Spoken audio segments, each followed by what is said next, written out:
আসবিরু ইলা মাতা আসবিরু, আমি জমিন আর কতকাল এই নাফরমান দেখবো, আমি জমিন আর কতদিন এই বেনামাজিদের পায়ের পূজা দিব, আমি জমিনের উপর দিয়া এই নাফরমানগুলা আর কতদিন হাঁটবো, আমি তো তাদের পূজা দিতেছি আর পূজা দিতে মন চায় না ঘুমানি, অনুমতি দিবাইনি সবগুলি নাফরমানকে আমি গিলে ফেলি।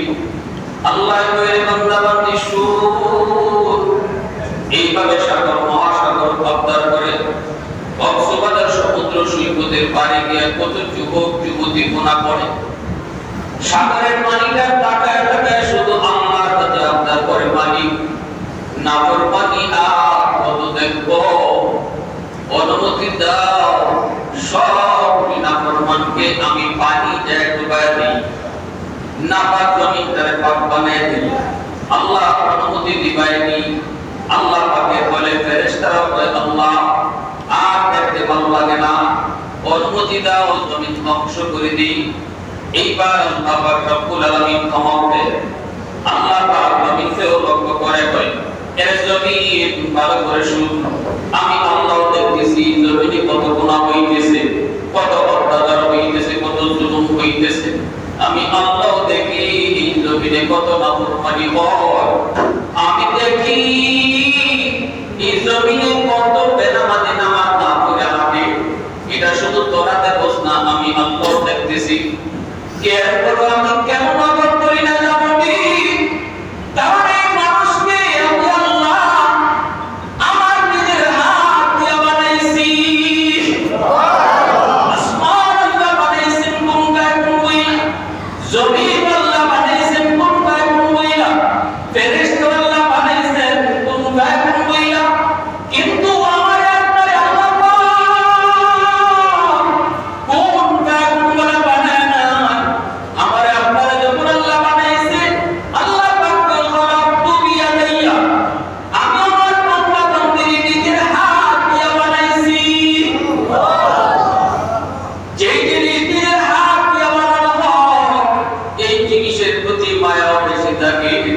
এজন্যই তো নূহ নবী সকল উম্মতকে যখন ধ্বংস করার জন্য আল্লাহর কাছে করেছিলেন, আল্লাহ পাক রব্বুল আলামিন বলতো, এটা কি ওই দোয়া যে দোয়া কবুলের গ্যারান্টি আমি দিয়েছি, রব্বি লা তাযার আলাল আরদি মিনাল কাফিরিনা দাইয়ারা।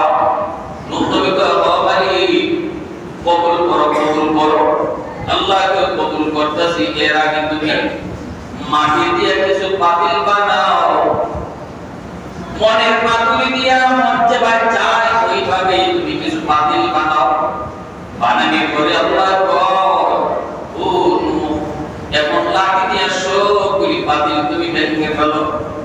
নূহ নবী কয়, মালিক বানাইতে বলছো কেন, আর পাতি বা বললাই কেন? আল্লাহ তো কেন মায়া লাগে বুঝি, নূহ নবী তো মালিক নিজের হাত দিয়ে বানাইছি তো এখন ভাঙতে মায়া লাগে। আল্লাহ মেরে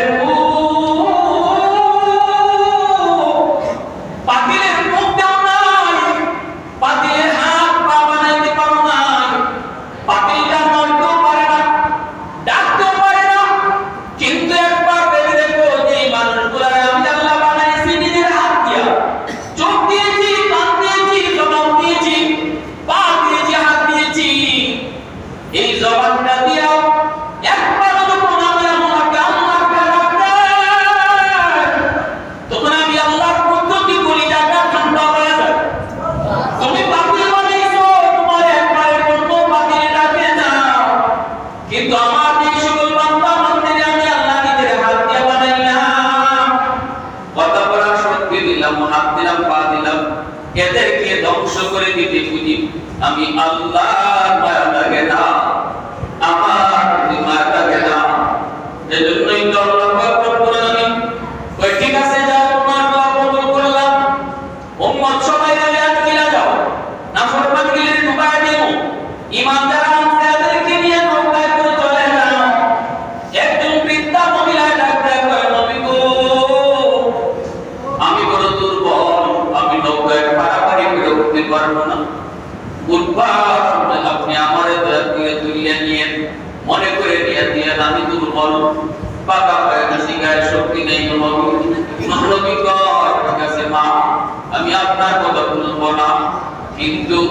ঘটনাক্রমে নবী ওই মহিলার কথা কইলা গেছেন, তিনি অন্যদেরকে নিয়ে নৌকা নিয়ে চলে গেলেন। যদি পাহাড়ে গেলাম তাম দুনিয়া পানি তুলে বলল। এরপরে নবী পানি যখন শেষ হলো, ওই মহিলার কথা নবীর মনে হয়েছে, তাড়াতাড়ি দৌড়ে আসছেন মহিলার কামনা করে কি আবার দেখার জন্য।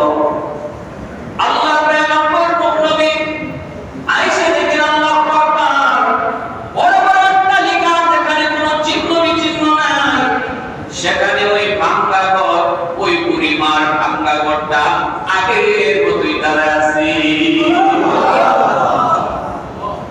আল্লাহর পয়গম্বর অবাক হয়ে শুনতে গিয়া মহিলাকে ডাক দিলেন, মা। ভিতর থেকে মহিলা ডাক দিয়ে বলল, নবী গো, তুফান কি শুরু হয়ে গেছে নাকি? তুফান হইয়া দুনিয়া শেষ, অথচ আল্লাহর বান্দার কোনো খবর নাই। নূহ নবীর সাথে সাথে সেজদা করে আল্লাহর কাছে কাঁদতে মানি, কেমনে কি হলো বুঝি নাই আল্লাহ, কোনো কিছুই তো তুমি রাখলে না, এই ভাঙ্গা ঘর তুমি কেমনে রাখছো? এই মহিলা তো জানেই না তামাম দুনিয়া সব ঘর তো বাজে শেষ হয়ে গেল, মহিলার তো খবরই নেই। আল্লাহ একটু বুঝে দাও।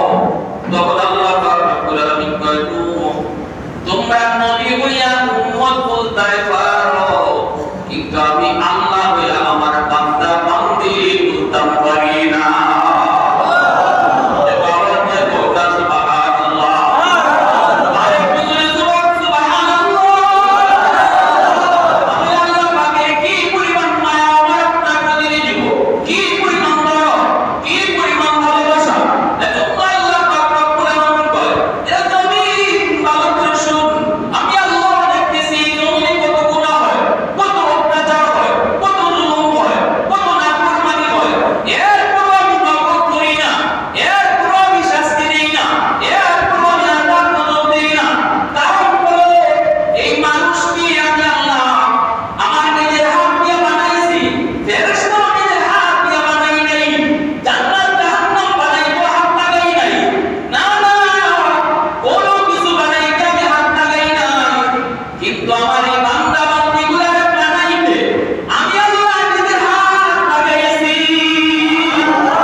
আমি তারে কেন নগদ আযাব দিব?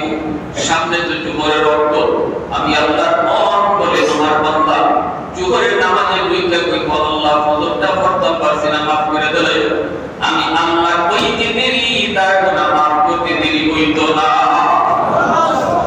ফেরেশতা মালিক জুহর পড়ছে না, দুপুরের খাবারের সামনে দিবনি, আল্লাহ করে সাবধান, রিজিক বন্ধ করবি না।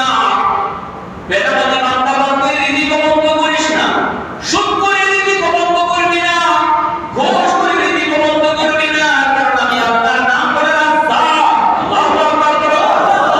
আমি আল্লাহ ঈমানদারকেও খাওয়াই, আমি আল্লাহ ব্যতীত বেঈমানকেও খাওয়াই, আমি আল্লাহ পশু পাখিরও খাওয়াই, আমার নাম হলো রাজ্জাক। সাবধান, রিজিক বন্ধ করবি না। আমি আল্লাহর নাম করে আমার বান্দা আসরের ওয়াক্ত মসজিদে যাইয়া একটু মন দুর্বল করে কই মালিক ভুল করেছি, আল্লাহ তুমি মাফ করো। আমি আল্লাহ তারে আসরের নামাজের সেজদারে কবুল করে নিব। সুবহানাল্লাহ। আমি কিন্তু অপেক্ষায় রয়েছি কখন আমার বান্দা এসে আমার কই আল্লাহ ভুল করছি, ওইতে দেরি আমি তার গুনাহ মাফ করতে দেরি হবে না। অতএব তোমরা ফেরেশতারা, তোমরা এই জমিন, তোমরা এই সাগর মহাসাগর, আমার গুনাহগার বান্দা বান্দিদের রাগ কইরা এমন কোন কথা কইও না, কারণ বান্দা বান্দি আর আমার মাঝখানে কেউ তোমরা আইও না। রাতে তওবা করলো তওবা কবুল করব, সকালে তওবা করলো তওবা কবুল করব। 60 বছর বয়সে তওবা করে 60 দিন পরে আমি জান্নাত। আমার বান্দা তওবা করেছে 60 বছর বয়সে গিয়া, কিন্তু এই তওবা কবুল করতে আমি 60 বছর লাগাই না, 60 সেকেন্ডে তওবা কবুল করে নেই। 70 বছর বয়সে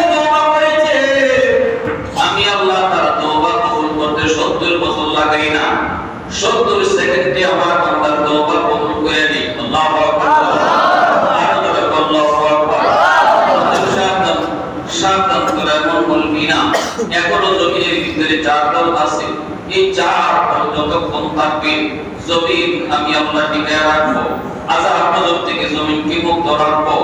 এই চার শ্রেণী যতদিন পর্যন্ত জমিনে থাকবো, হাদিসে কুদসি আল্লাহ পাক বলেন, লাউলা নাশারাতিল বুরকা ওয়াশ-শাবাবু খুশা ওয়াল আতফালু মুদ্দা ওয়াল আন'আমু মুদ্দা লাজa'alতুস সামা'a হাদিদা ওয়াল আরদা কসফা ওয়াত তুরাবা আমাদা ওয়া মা আনজালতু মিনাস সামা'i কাতরা। আল্লাহ পাক বলেন, এত মনোযোগ দিয়ে আপনার এই হাদিসের কুদসিটা শুনেন। এই চার দল কারা? আমি বয়ানের পরে একজনকে জিজ্ঞেস করব, অন্তদিকে কোন চার দলের কারণে আল্লাহ জমিন থেকে রাখছে?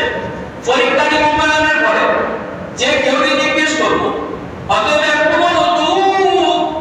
প্রথম নম্বরে আল্লাহ পাক বলেন, জমিনের ভিতরে আমার কিছু বান্দা বান্দি আছে বয়স্ক, চুল দাড়ি সাদা হয়ে গেছে, রুকু করতে গেলে কষ্ট হয়, সিজদায় গেলে পরে তার কষ্ট হয়। এরপর আমার বান্দা কষ্ট করে করে আমি আল্লাহর কদমে সিজদা দেই। আল্লাহ পাক বলে, আমার কিছু বয়স্ক বান্দা বান্দি বয়স যখন বেড়ে যায় তার মর্যাদা আমার কাছে বেড়ে যায়। বয়স্ক মানুষের মর্যাদা আল্লাহর কাছে বেড়ে যায়। এজন্যই তো আল্লাহ কয়, সাদা দাড়িওয়ালা মানুষ যখন হাত উঠায় খালি হাতে ফিরায় দিতে আমি আল্লাহর লজ্জা লাগে। আল্লাহ কয়, জান্নাতের জমিন বয়স্ক আমার কিছু বান্দা বান্দি আছে জমিনে, বয়সের কারণে নামাজ পড়তে তার কষ্ট হয়, এরপরও কষ্ট কইরা কইরা আমার সিজদা দেয়, রুকু দেয়। আমি দেখতাছি রুকুতে গেছে, তার সঙ্গে টান মারছে, সিজদায় গেছে, আর উঠতে পারে না। আল্লাহ কইর, ফেরেশতারা শুন, আমি যখন দেখি আমার বান্দা কিরিমিরি খায় আমার সিজদা দিতেছে, তার এই সিজদা আমি আল্লাহর কাছে এত ওজন এত ভারী, এই সিজদার কারণে আমি জমিন টিকায় রাখি।